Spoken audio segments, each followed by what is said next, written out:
You're the Word at the beginning, one with God, the Lord Most High. Your hidden glory in creation, now revealed in you are Christ. What a beautiful name it is. What a beautiful... Shalom. Sebelum mendengar firman Tuhan, ikuti warta berikut. Moto kami, setiap orang yang mau mengikut Yesus, dia harus menyangkal dirinya, memikul salibnya, dan mengikut Yesus. Jadwal ibadah GCKI Sunter tertera di bawah ini. Persembahan perpuluhan, pelayanan, dan misi dapat transfer ke rekening BCA nomor 20660200646 atas nama Yusuf Kristrianto. Pelayanan kami meliputi sekolah minggu, remaja, pemuda, kaum pria dan wanita, persekutuan doa, dan lain-lain. Berbagai kegiatan pelayanan kami. Inilah pemimpin-pemimpin GCKI Sunter. Terima kasih, Tuhan memberkati.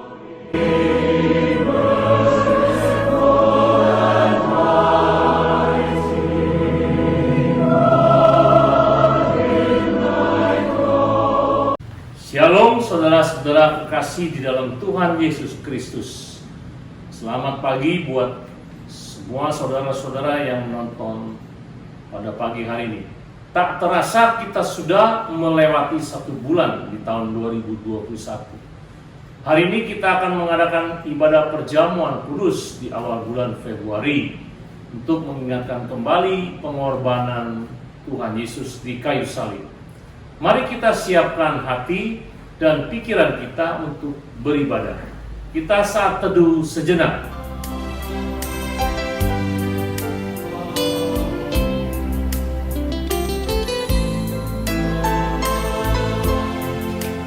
Pertolongan kami datang daripada Tuhan, Allah pencipta langit dan bumi, yang memelihara segala isi ciptaannya dari dulu, sekarang, sampai selama-lamanya.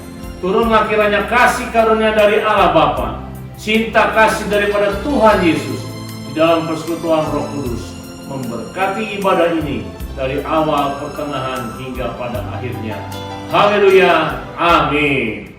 Mari kita memuji dan menyembah Tuhan bersama-sama. Siapkan hati kita. Shalom. Selamat pagi Bapak Ibu yang terkasih di dalam Tuhan Yesus. Mari bersama-sama kita menyiapkan hati kita untuk beribadah kepada Tuhan. Mazmur kita pada minggu hari ini terambil dari Mazmur pasal yang ke-13 ayat 1 sampai ayat yang ke-6. Mazmur pasal yang ke-13 ayat 1 sampai ayat yang ke-6. Doa kepercayaan. Untuk pemimpin biduan, Mazmur Daud.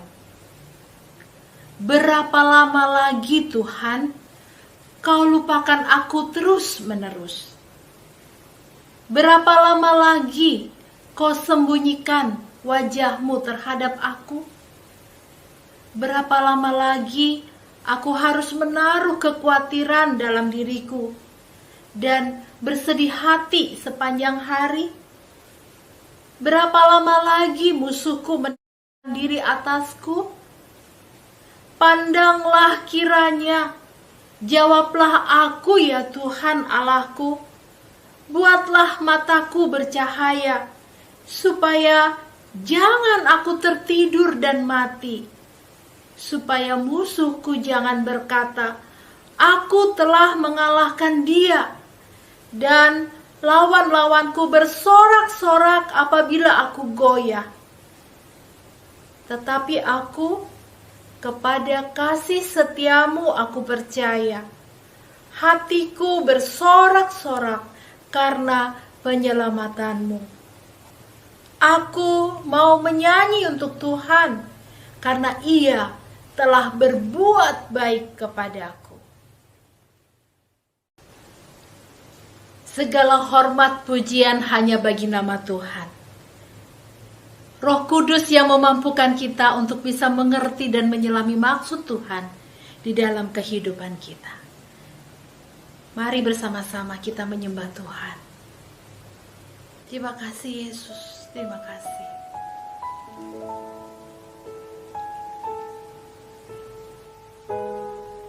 Terima kasih Tuhan untuk segala kebaikan-Mu dalam hidup kami. Haleluya Yesus.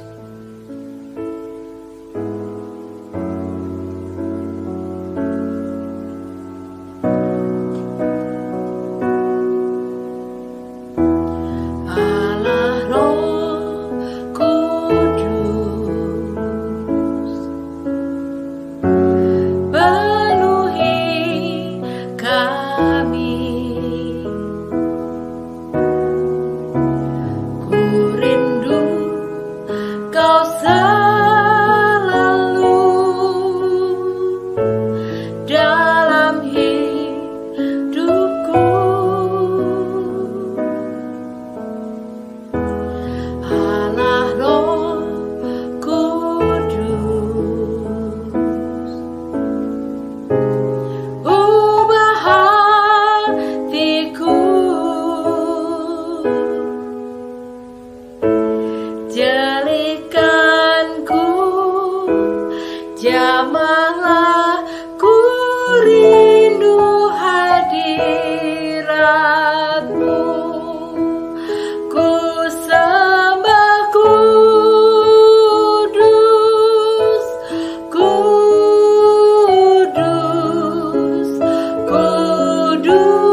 akan terus berganti di dalam kehidupan kita.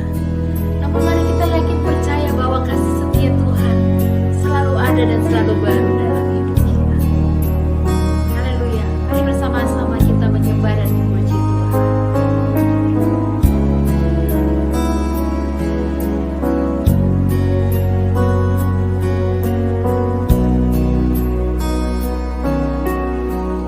Musim akan selalu berganti, kasih Tuhan tetap abadi, tak akan berubah sampai selamanya. Ku tetap percaya, ku yakin Tuhan memberkati, ku yakin Tuhan melindungi, burung di udara Tuhan pelihara karena kasih-Nya. Tuhan selalu menolongku, selalu menjagaku, sehelai di rambutku tak akan terjatuh tanpa seizin-Mu. Tuhan selalu menolongku, selalu menjagaku, Dia mengenyangkanku dan peliharaku seumur hidupku.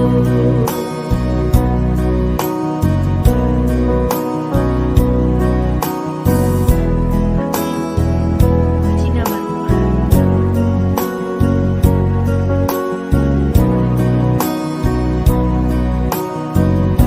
Musim akan selalu berganti, kasih Tuhan tetap abadi,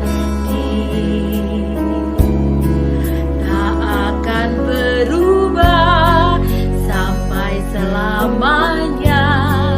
Ku tetap percaya,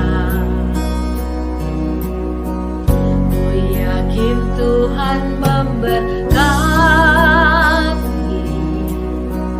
ku yakin Tuhan melindungi, burung di udara Tuhan pelihara karena kasih-Nya. Tuhan selalu menolongku, selalu menjagaku, sehelai di rambutku tak akan terjatuh tanpa seizin-Mu. Tuhan selalu menolongku, selalu menjagaku, Dia mengenyangkanku dan peliharaku seumur hidupku. Bapak Ibu, Matius 6 ayat 26 mengatakan, pandanglah burung-burung di langit yang tidak menabur dan tidak menuai dan tidak mengumpulkan bekal dalam lumbung, namun diberi makan oleh Bapa-Mu yang di surga.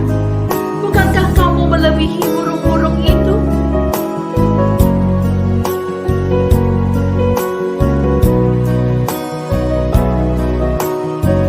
Tuhan selalu menolongku, selalu menjagaku,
berdoa sebelum mendengarkan firman Tuhan. Terima kasih Tuhan, kami bersyukur kepadamu di pagi hari ini. Sesudah kami menyembah dan memuji Tuhan, berbicaralah Tuhan lewat hamba-Mu ini, firman-Mu yang menuntun dan menguatkan dan menghibur kami. Urapi hamba-Mu dengan kuasa darah-Mu dan kami semua yang mendengar. Dalam nama Tuhan Yesus, kami berdoa dan mengucap syukur. Haleluya, amin. Hari ini kita akan membahas sebuah tema, yaitu Lord is my shepherd, atau Tuhan adalah gembalaku. Diambil dari Mazmur 23. Mari saya akan bacakan firman Tuhan buat saudara semua. Mazmur Daud. Tuhan adalah gembalaku, takkan kekurangan aku. Ia membaringkan aku di padang yang berumput hijau. Ia membimbing aku ke air yang tenang. Ia menyegarkan jiwaku. Ia menuntun aku di jalan yang benar oleh karena namanya. Sekalipun aku berjalan dalam lembah kekelaman, aku tidak takut bahaya, sebab Engkau besertaku.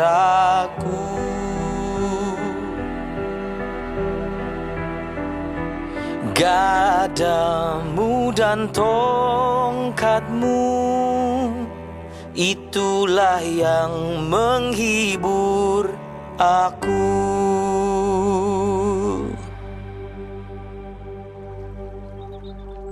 Engkau menyediakan hidangan bagiku di hadapan lawanku.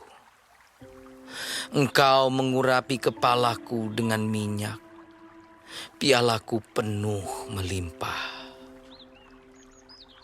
Kebajikan dan kemurahan belaka akan mengikuti aku seumur hidupku, dan aku akan diam dalam rumah Tuhan sepanjang masa.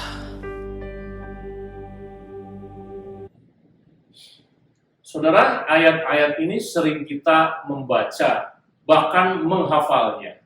Tetapi seringkali kita tidak mengerti makna terdalam dari ayat ini. Ada seorang pendeta bernama Philip Keller yang sekaligus juga peternak domba dan menjadi gembala, membuka tabir dari Mazmur 23 ini. Karena beliau memang mengerti benar tentang karakteristik domba dan menjadi gembala domba secara nyata. Beliau menceritakan pengalaman pertamanya dengan domba, tentang membayar harga untuk membeli domba-domba betinanya. Beliau berkata, domba ini milik saya hanya karena fakta bahwa saya sudah membayar uang untuk mereka. Uang itu adalah hasil keringat, darah dan air mata yang diperas dari tubuh saya sendiri selama tahun-tahun kesusahan yang parah di masa depresi.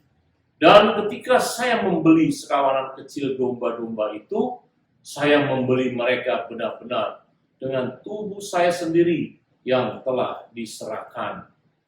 Namun pada hari saya membeli mereka, saya juga menyadari bahwa ini barulah tahap pertama dalam upaya yang panjang dan lama sejak saat itu, di mana saya sebagai pemilik mereka harus senantiasa menyerahkan nyawa saya untuk mereka supaya mereka tumbuh besar dan berkembang biak. Saudara, demikian juga dengan Yesus. Karena Daud yang menulis Mazmur ini menggambarkan bahwa Yesus atau Tuhan adalah gembala. Kita semua dilambangkan dengan domba-dombanya. Yesus telah membeli kita semua. 1 Korintus 6 ayat 22 berkata, sebab kamu telah dibeli dan harganya telah lunas dibayar. Ternyata Yesus membayar mahal untuk membeli kita dengan pengorbanan dan kematiannya di kayu salib. Philip Keller menyadari bahwa membeli domba-domba adalah awal dari pengorbanan dirinya memelihara domba-domba tersebut. Ingat saudara, domba adalah ternak yang tidak mampu menjaga diri mereka sendiri. Mereka menuntut perhatian terus-menerus dan perawatan yang sangat cermat, melebihi golongan ternak yang lain. Bukan kebetulan jika Tuhan memilih untuk menyebut kita semua adalah domba. Perilaku domba dan manusia banyak kesamaannya, seperti yang terlihat dalam pendalaman Mazmur 23 yang dikatakan Daud yang notabene adalah seorang gembala ternak domba. Pikiran manusia secara umum, perasaan takut dan malu, sifat kita yang keras kepala, dan kebodohan manusia, kebiasaan yang suka melawan, semuanya selaras dalam arti yang sungguh-sungguh mendalam dengan domba. Namun, meskipun dengan karakteristik yang menentang, Kristus tetap memilih kita, membeli kita, menyebut nama kita, menjadikan kita miliknya, dan senang memperhatikan kita. Mazmur 23 ini dimulai dari kata, Tuhan adalah gembalaku. Dan memang benar, Yesus sendiri mengatakan ia adalah gembala yang baik. Dalam Yohanes 10 ayat 11. Ternyata ada dua kriteria gembala. Yang pertama adalah gembala yang baik, yang kedua adalah gembala upahan. Philip Keller melihat sendiri dalam kenyataan bahwa gembala upahan adalah orang yang tidak memperhatikan ternaknya dengan benar. Karena gembala upahan bukanlah pemilik domba tersebut. Ternaknya selalu kurus, lemah, dan sering terserang penyakit atau parasit. Kerap kali domba-domba gembala upahan datang dan berdiri di pagar sambil menatap kosong melalui anyaman pagar kawat ke arah padang rumput yang subur dengan perut yang lapar. Beda dengan gembala yang baik. Gembala itu sangat intim dengan ternaknya. Gembala itu bukan hanya membeli domba-domba tersebut, tetapi bertanggung jawab dengan kehidupan ternaknya. Ada 3 masalah yang selalu diperhatikan oleh gembala yang baik dalam memelihara domba-dombanya, yaitu rasa aman dari domba tersebut, kemudian manajemen tanah dan air yang menjadi dasar utama kebutuhan makanan domba tersebut.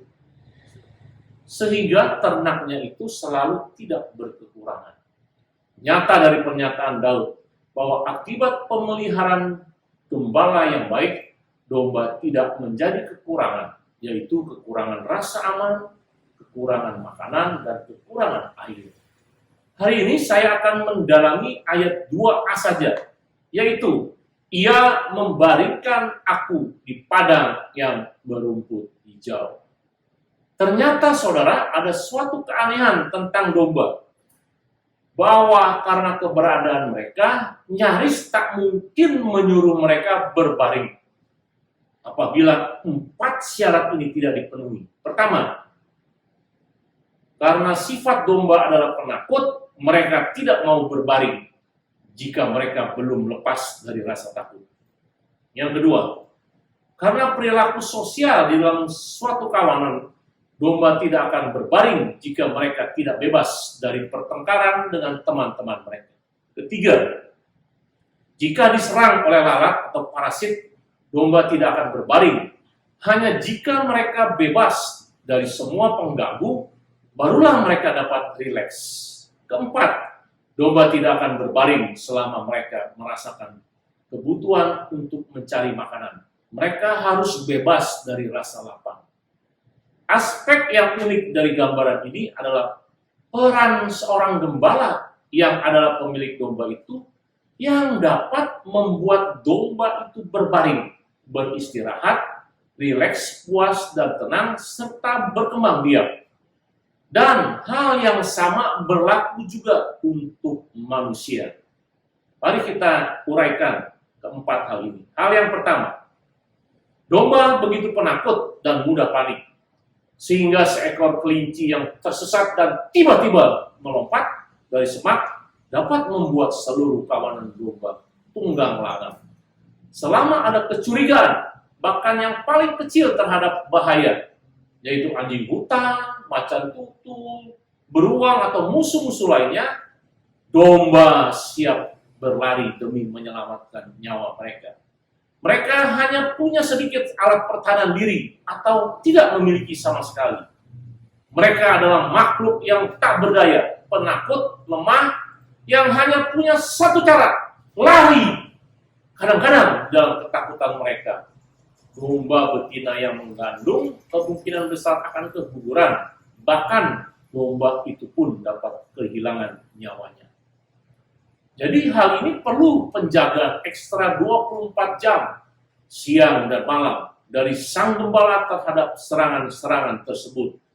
Tetapi ketika domba itu melihat kehadiran sang gembala bersama mereka, mereka menjadi tenang dan hilang ketakutannya. Di dalam kehidupan kekristenan, tidak ada pengganti untuk kesadaran yang tajam bahwa Tuhan gembala saya ada dekat. Ibrani 13 ayat 5c berkata, Kristus sekali-kali tidak pernah meninggalkan kita. Tidak ada yang menyamai kehadiran Kristus untuk menghalau rasa takut, kepanikan, dan kengerian terhadap hal-hal yang tidak diketahui. Umumnya, hal yang tidak diketahui dan yang tidak terduga itulah yang menimbulkan ketakutan dan kepanikan terbesar. Contohnya, virus corona yang tidak diketahui dan tidak terduga membuat seluruh dunia takut dan panik. Tetapi ingat saudara, di dalam kepanikan itu, jika kita menyadari kehadiran Kristus selalu bersama kita, maka kedamaian, ketenangan akan menyertai kita senantiasa. Jadi saudara, janganlah takut lagi. Dan janganlah gelisah lagi. Percayalah kepada Tuhan Yesus. Karena Tuhan Yesus selalu bersamamu. Sumber ketakutan yang kedua, yang harus dilepaskan oleh gembala dari domba-dombanya adalah ketegangan, persaingan, dan perebutan kekuasaan yang kejam dalam kawanan domba itu sendiri. Umumnya, dalam sekumpulan domba, ada peringkatan level kekuasaan di antara kelompok tersebut. Seekor domba betina yang tua, angkuh, cerdik, dan dominan akan menjadi bos kumpulan domba. Domba senior itu seringkali menanduk domba di sekitarnya untuk merebut rumput yang bagus dan tempat yang aman. Bahkan domba senior itu dapat menimbulkan keresahan antar sesama domba. Ini digambarkan oleh Tuhan di dalam Yeskiel 34 ayat 15-16 dan ayat 20-22. Saya bacakan buat saudara. Yeskiel 34 ayat 15-16. Aku sendiri akan mengembalakan domba-dombaku, dan aku akan membiarkan mereka berbaring. Demikianlah firman Tuhan Allah. Yang hilang akan kucari, yang tersesat akan kubawa pulang, yang luka akan kubalut, yang sakit akan kukuatkan, serta yang gebuk dan yang kuat akan kulindungi. Aku akan mengembalakan mereka sebagaimana seharusnya. Ayat 20-22. Ayat 20. Oleh sebab itu beginilah firman Tuhan Allah terhadap mereka. Dengan sesungguhnya aku sendiri akan menjadi hakim di antara domba yang gemuk dengan domba yang kurus. Oleh karena semua yang lemah kamu desak dengan lambungmu, dan bahumu serta kamu tanduk dengan tandukmu, sehingga kamu menghalau mereka keluar kandang. Maka aku akan menolong domba-dombaku, supaya mereka jangan lagi menjadi mangsa, dan aku akan menjadi hakim di antara domba dengan domba. Saudara, karena persaingan, ketegangan, perebutan kekuasaan, serta penonjolan diri, ada pertengkaran di dalam kawanan ternak tersebut. Akibatnya, domba-domba tidak dapat berbaring dan beristirahat di dalam ketenangan. Mereka selalu harus berdiri dan mempertahankan hak mereka untuk melawan tantangan si penyerang. Konflik yang terus terjadi ini dan kecemburuan dalam kawanan dapat menjadi hal yang paling merusak. Domba menjadi terganggu, tegang, tidak puas, dan gelisah. Akhirnya berat badan mereka turun dan menjadi cepat tersinggung. Tetapi satu hal yang penting, yang selalu sangat menarik untuk diperhatikan, adalah bahwa setiap kali gembala datang memeriksa dan kehadiran gembala menarik perhatian domba-domba, mereka itu segera melupakan persaingan mereka yang bodoh dan berhenti berkelahi. Kehadiran sang gembala mengubah seluruh perilaku mereka. Sama seperti manusia, hal persaingan itu pun terjadi di antara kita, baik di bidang rohani, di bidang pendidikan, di bidang usaha dan pekerjaan. Kebanyakan kita berambisi dan berusaha menjadi domba-domba terhebat. Kita menanduk dan berkelahi, serta bersaing untuk menjadi orang terdepan. Dan dalam prosesnya, orang-orang di sekeliling kita bisa saja terluka. Timbul kecemburuan, kebencian, dan sakit hati. Hal penting lainnya adalah bahwa domba yang kurang agresif seringkali jauh lebih puas, tenang, dan cukup istirahat. Jadi ada keuntungan dengan menjadi domba kelas bawah. Namun yang lebih penting adalah fakta bahwa kehadiran gembala lah yang mengakhiri semua persaingan. Di dalam hubungan antara manusia, saudara dan saya, ketika kita tahu persis bahwa kita sedang berada dalam hadirat Kristus, keangkuhan, persaingan kita yang bodoh, dan keegoisan akan berakhir. Hubungan intim inilah dengan Kristus membuat kita bisa beristirahat dan berbaring di hadapannya. Hal yang ketiga adalah domba dapat terganggu karena lalat hidung, lalat parasit, lalat yang membuat lubang di kulit, dan kutu. Jika diganggu hal demikian, domba seringkali tidak bisa berbaring dan beristirahat. Mereka terus berdiri, menghentakkan kaki, menggoyangkan kepala, siap berlari ke semak-semak agar lepas dari hama itu. Hanya pemeliharaan yang rajin dari sang pemilik, sekaligus gembala yang terus-menerus mewaspadai serangga-serangga ini akan mencegah gangguan pada domba-dombanya. Gembala yang baik biasanya memberikan obat anti serangga, membawa domba-domba ke air yang tenang, kemudian memandikannya dan membersihkannya dengan air bulu-bulu dari kutu-kutu itu. Hal ini membuat dan menuntut sangat banyak perawatan ekstra. Dibutuhkan waktu dan kerja keras serta bahan-bahan kimia yang mahal untuk melakukan pekerjaan ini sampai tuntas. Saudara, apa analoginya? Roh Kudus yang ditempatkan di hati manusia, yaitu saudara dan saya, mempunyai fungsi yang sama, menguatkan, memberi penghiburan, dan menjaga kita 24 jam. Roh Kudus dilambangkan dengan minyak salah satunya, yang berarti zat yang membawa kesembuhan dan penghiburan serta kelepasan dari aspek kehidupan yang keras dan kasar, sehingga kita bisa merasakan kedamaian dari Tuhan. Yang terakhir, saudara, untuk menghasilkan kondisi yang diperlukan domba bisa berbaring, harus ada kebebasan dari rasa lapar. Ini tersirat dari pernyataan, ia membaringkan aku di padang yang berumput hijau. Saudara, coba perhatikan, penghasil domba terbesar di dunia adalah kebanyakan dari daerah yang kering dan semi gersang. Contohnya Daud. Waktu itu di Palestina pun demikian. Padang rumput yang hijau tidak terjadi secara kebetulan. Peran kerja keras, waktu, dan keahlian seorang gembala menentukan terjadinya padang rumput yang hijau.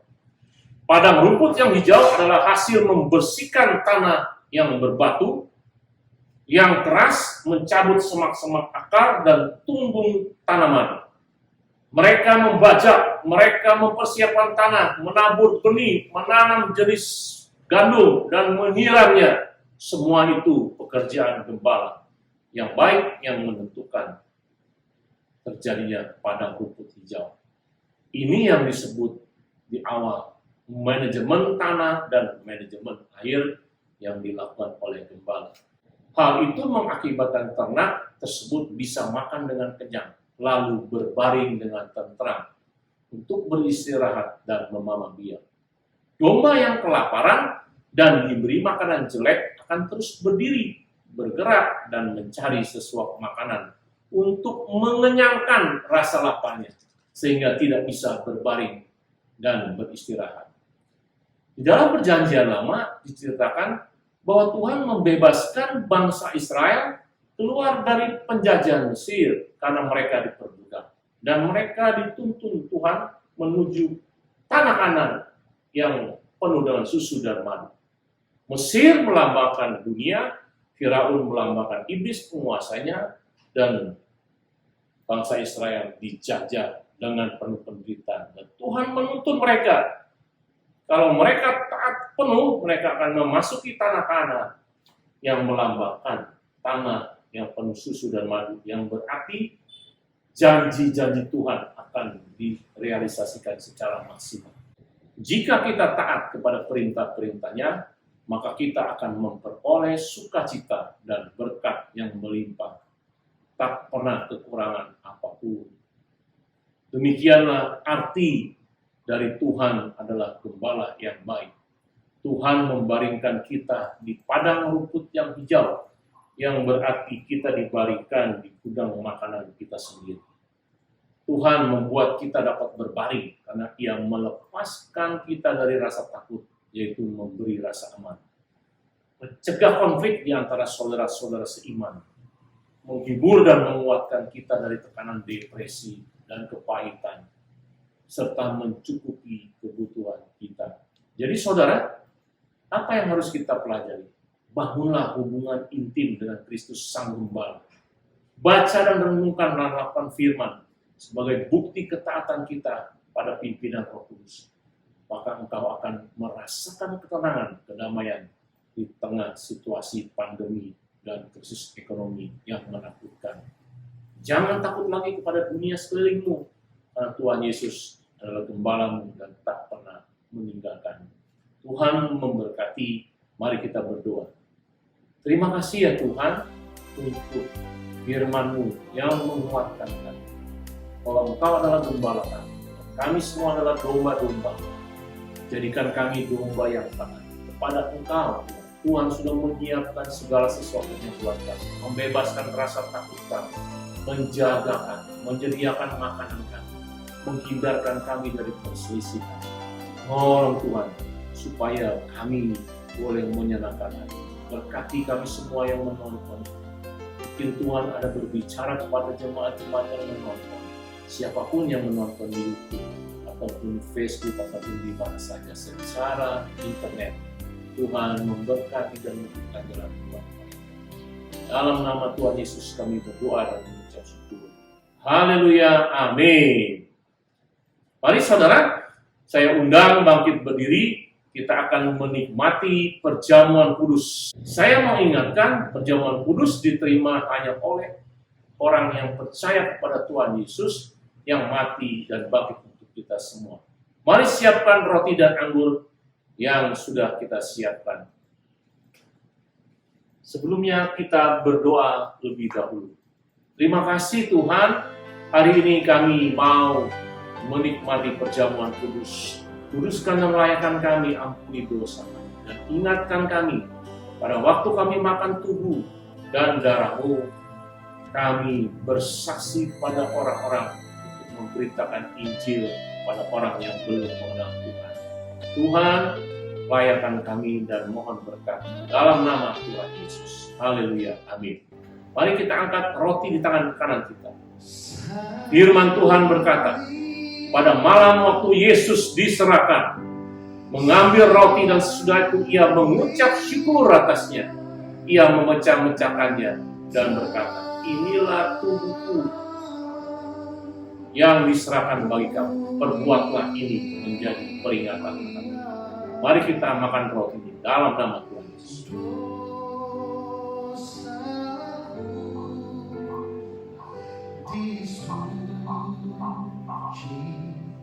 Mari kita angkat cawan di tangan kanan kita. Firman Tuhan berkata, demikian juga ia mengambil cawan sesudah makan. Lalu berkata, cawan ini adalah perjanjian baru yang dimeteraikan oleh darah. Perbuatlah ini setiap kali kamu meminumnya, menjadi peringatan akan aku.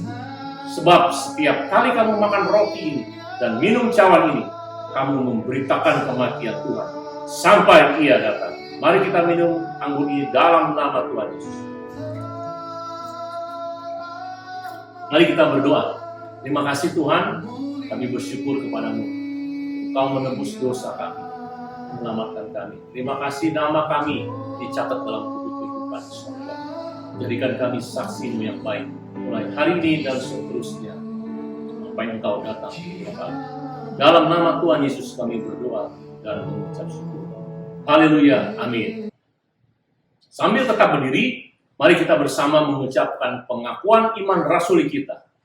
Sebagaimana gereja di segala abad dan tempat, mari kita mengucapkan pengakuan iman rasuli yang berbunyi, aku percaya kepada Allah, Bapa yang Maha Kuasa, Khalik langit dan bumi, dan kepada Yesus Kristus anaknya yang tunggal Tuhan kita, yang dikandung daripada Roh Kudus, lahir dari anak darah Maria, yang menderita sengsara di bawah pemerintahan Pontius Pilatus, seakan mati dan dikuburkan, turun ke dalam kerajaan maut.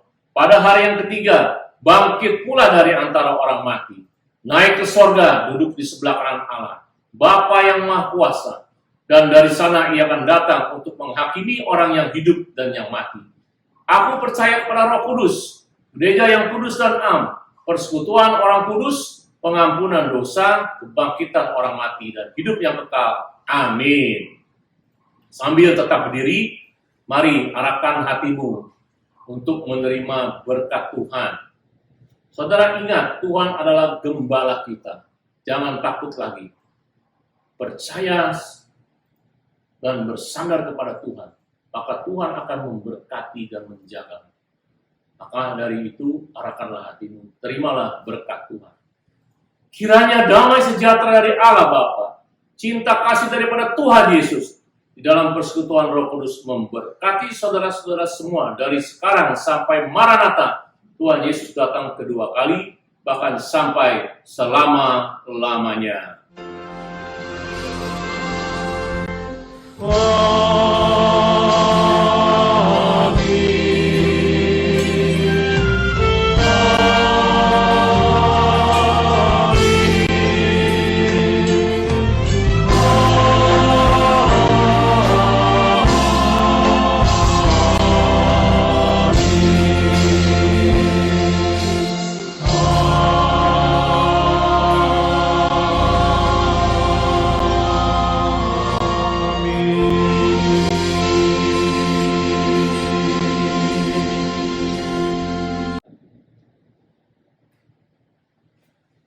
Silakan duduk saudara-saudara. Sebelum mengakhiri ibadah perjamuan kudus, perkenankan saya mewakili hamba Tuhan dan diaken GJKI Sunter mengucapkan selamat ulang tahun Lani, yaitu istri Haryono, tanggal 5 Februari. Selamat ulang tahun Lani, Tuhan memberkati. Mari kita berdoa untuk Lani. Terima kasih Tuhan untuk 1 tahun yang Tuhan percayakan kepada Lani. Kami berdoa, tumbuhkan imannya, mengandalkan Tuhan, dan sebagai istri penolong yang maksimal buat Haryono. Tumbuhkan imannya, berikan dia teladan buat anak-anaknya, menjadi ibu yang mengasihi anak-anaknya dengan baik. Tuhan memberkati Haryono sebagai kepala keluarga. Cukupi lewat iman dari Lani, keluarga ini diberkati. Dalam nama Tuhan Yesus kami berdoa dan mengucap syukur. Haleluya. Amin. Terima kasih saya ucapkan untuk Anda yang masih tetap bersama-sama dalam ibadah perjamuan kudus. Sebelum berpisah, mari kita berdoa syafaat. Doa syafaat dilakukan di rumah masing-masing bersama keluarga Anda. Pokok doa syafaat.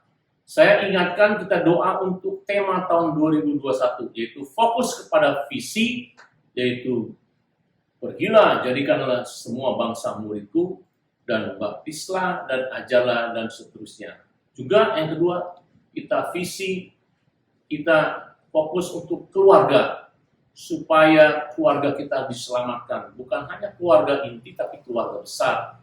Biarlah kita menjadi berkat di dalam keluarga kita. Yang kedua, doa buat bangsa dan negara, Presiden Jokowi dan menteri-menterinya dalam mengatasi krisis ekonomi, COVID, dan bencana alam. Biar Tuhan memberikan kemampuan buat mereka. Kita berdoa juga sebentar tanggal 12 Februari, orang Tionghoa merayakan Imlek. Biarlah Tuhan pimpin setiap orang Tionghoa boleh percaya pada Tuhan Yesus sebagai Tuhan dan Juru Selamatnya. Doakan juga GJKI Nasional, GJKI Agape, dan GJKI Sunter. Saudara, GJKI Sunter setiap hari Senin sampai dengan Jumat pukul 18 mengadakan menara doa lewat Zoom. Doakan supaya menara doa ini menjadi berkat buat bangsa, buat menjangkau jiwa, dan boleh menyembuhkan orang-orang yang membutuhkan pertolongan. Setelah itu kita akan sharing kelompok. Sharing kelompok dengan menjawab pertanyaan di bawah ini. Yang pertama, apa yang dilakukan gembala yang baik sehingga domba-domba bisa berbaring? Ada 4 hal. Yang kedua, apakah Anda merasakan kehadiran Kristus dalam hidup Anda? Ceritakan. Yang ketiga, apa yang menjadi tantangan kita menjadi domba yang taat kepada pimpinan Tuhan? Terima kasih untuk perhatian dan kesabaran saudara selama ibadah ini. Saya percaya ada berkat menanti Anda di dalam kehidupan yang dilakukan oleh Sang Gembala yang agung, yaitu Tuhan Yesus. Tuhan memberkati. Shalom. You were the Word at the beginning, one with God, the Lord Most High. Your hidden glory